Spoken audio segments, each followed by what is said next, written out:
8828. Okay po, yung ko lang po namin dalawang fries. Thank you. Let's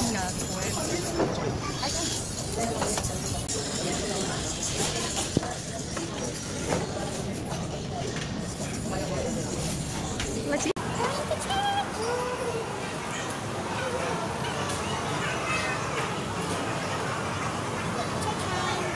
Nabasag na ako kasi sana bumili ng favorite kong ice cream dito kasi nabasag na ako.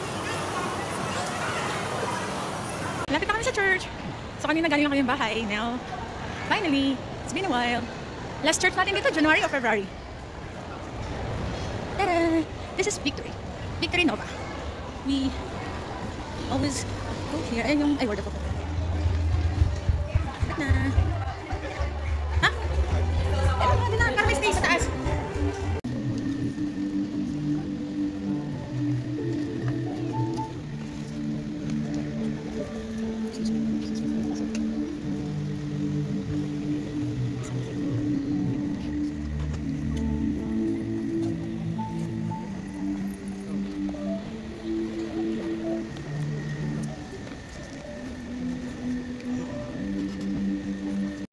Sige po, palakpakan naman po natin ang ating Panginoon. Magandang umaga or tanghali sa ating 12 noon service. It's really a privilege again to share the Word of God for today. As we all know that Pastor Richard and the team Uganda is already serving there. So let's continue praying for them. Let's continue covering them here in the Philippines. Kasi alam natin, I've seen some posts of Tita Brenda na sa Facebook niya. Sobrang nakakatuwa kasi parang they're really enjoying their time there. Pero alam naman po natin yung challenge of going the mission, lalo na sa isang foreign country. So let's cover them. Let's remember them in our prayer as they continue serving. So dito, yung pag-uusapan po natin dito sa chapter 7 is a character that emphasizes or point out the continuity and relational aspect of the Word of God to His people. And one of this character is si Melchizedek. So Melchizedek daw po yung pronunciation. Siguro ba, depende siya sa school kung saan ka galing. Pero technically it's Melchizedek. So si Melchizedek is a king. He's a king. So we can see in Hebrews 7:1, sabi dito, for this Melchizedek, king of Salem, priest of the Most High God. And yung reference niya from Old Testament, kasi nga sabi ko, nag-reference yung writing ng Hebrews sa Old Testament, is makikita natin sa Genesis 14-18. Actually, yung verses na is 18-20. Pero dito po, ipinakilala sa Genesis kung sino si Melchizedek. So, and Melchizedek, king of Salem, brought out bread and wine. He was priest of God Most High. So, yung name daw po ng Melchizedek means king of righteousness. King of righteousness. And yung him being a king of Salem, ibig sabihin lang po nun, recent name siya ng Jerusalem, which also translate as king of peace. So, technically, si Melchizedek, he's a king of righteousness and at the same time, king of peace.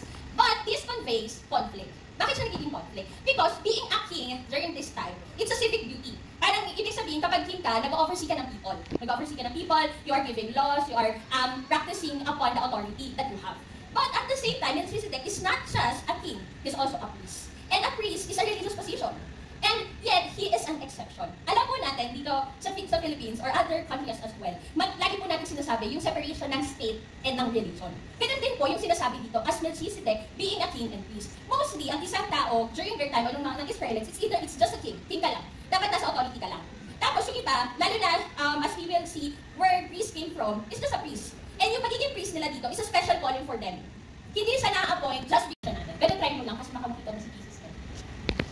Baka maranasan mo yung presence nito. Because it's forever. Hindi kami mawawala kami sa campus nationally. Kami mawawala kami as someone who served with the Lord. But Jesus stays forever. His priesthood is forever.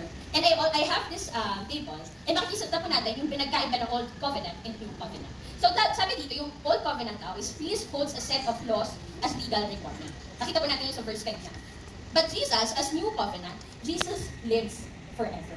The Old Covenant was set aside because of its weakness and uselessness.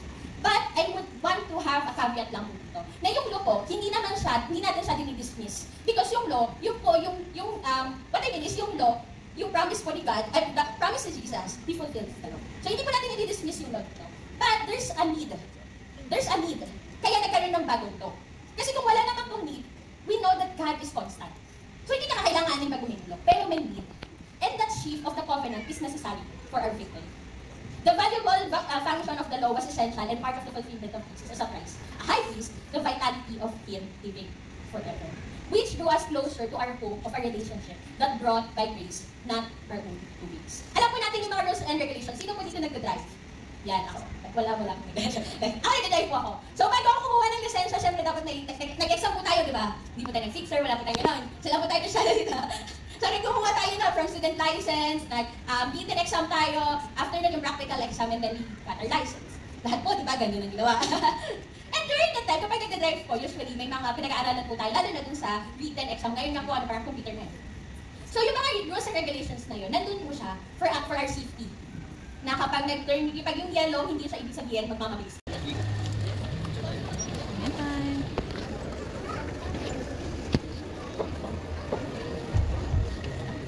Wait and time na. Dano.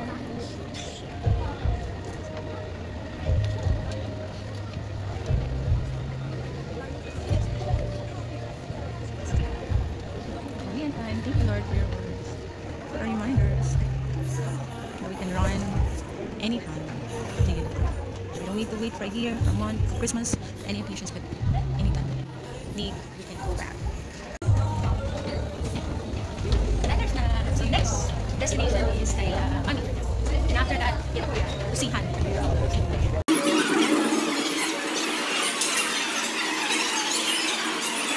Bibili mo ba ako ng ice cream? Tamang ice cream.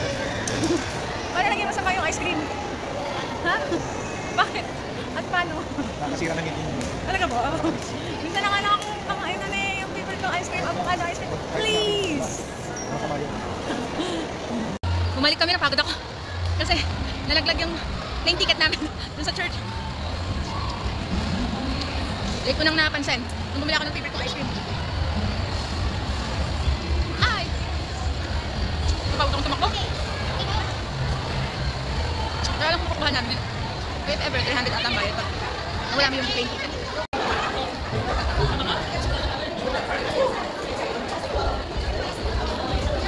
Dahil dyan, naalala ko yung ticket namin.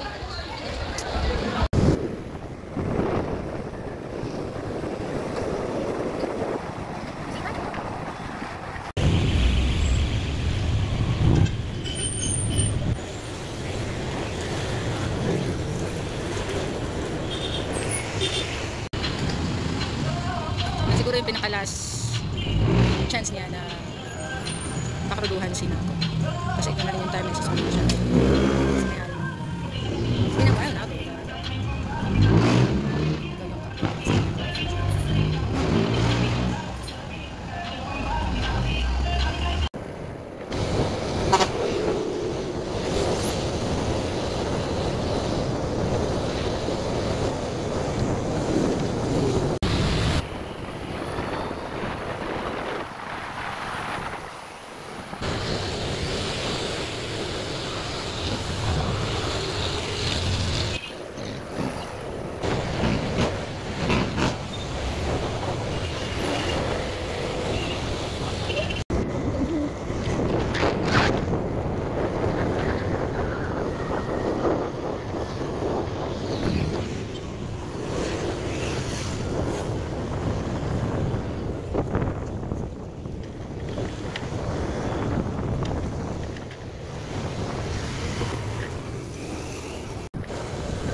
Pag maano na. Atoy. Ano pot? Kilala mo pa ba kami? Kilala mo pa ba? Asus, kilala pa niya pala. Asus, no. Dakkel ka na Malaki ka pa sa tatay mo. Asus, naku, nagpasit pa siya. Paano ka na naman nagsit boy? Sit boy.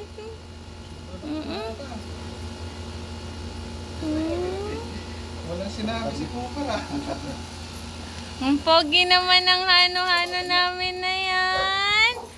Pogi-pogi naman na hano-hano put-put namin. Ang linggit mo lang nung umalit ka sa bahay. Oo nga. Wala na si nanay mo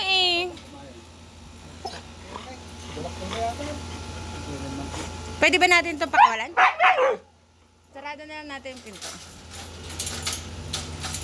Ano ba yan? Hindi sa liya eh. Ay, tulog ata. Tulog? Ano niya yung ano? Ano, putput? Kasi, Ano, namiss mo ako? ayos niya. Sabi niya, lolo ko to ah. Ayos niya, Achi.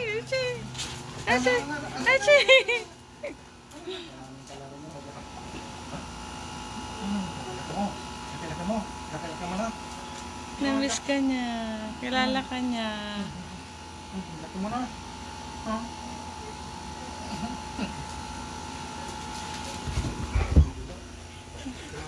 Yeah! Tugug! Yeah!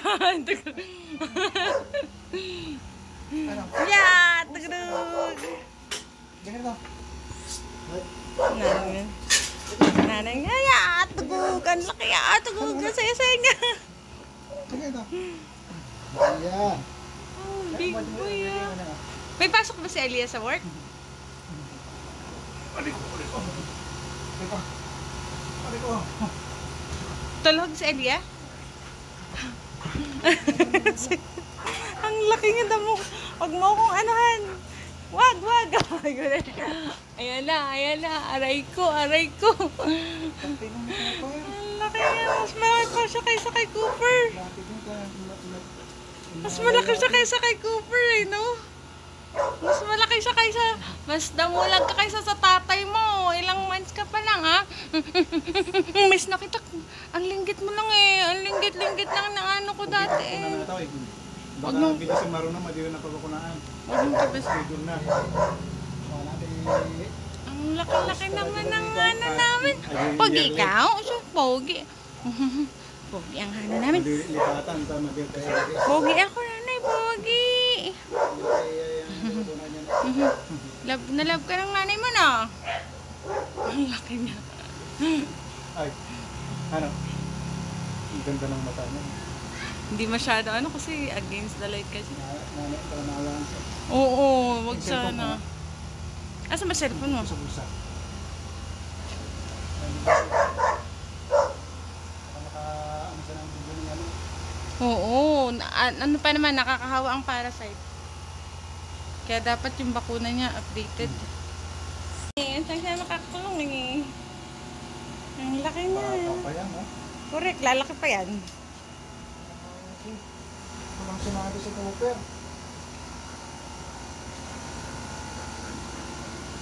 Ano, Putput? Nung umalis ka sa amin, parang isang kasing laki ka nung ano, hita mo. Hindi pa lang naman, pero yung paa niya talaga, mana sa mana Malaki niya. talaga yung paa niya, bata pa lang siya. Yung haba niya, danay niya. Oh. Yung haba niya, namano na rin yung Cooper. Oo, buti nag-ano sa kanya yung standard ng ano ni Coco. Ganda, no? Mamurugli na kayo dyan sa balahibo niya. Nag-ano na ba yan? Nag-shredded? Nag-ano na? Ano? Dami niyan. Love yan ni nanay. Miss mo si nanay? That's right.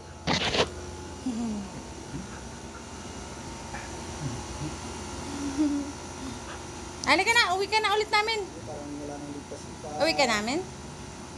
Oo, kasi bas... Mercy Killing. Mercy niya. Ay. Ha? Stress niya.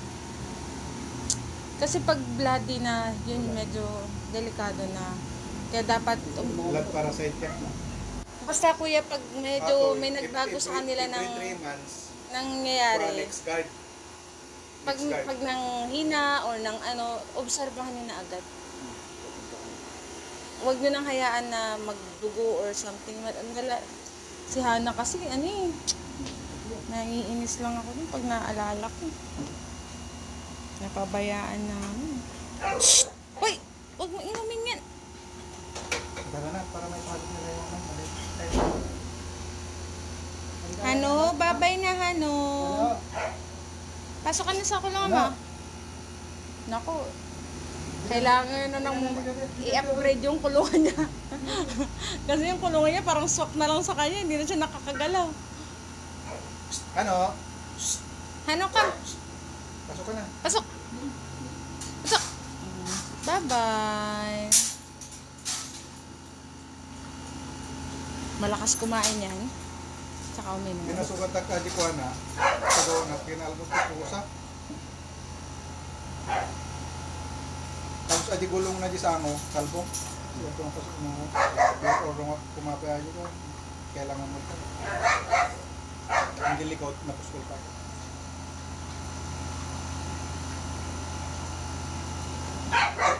Pagurayan nga kanya ka. Meron. Pagurayan nga ito 13 kayo. Dadira.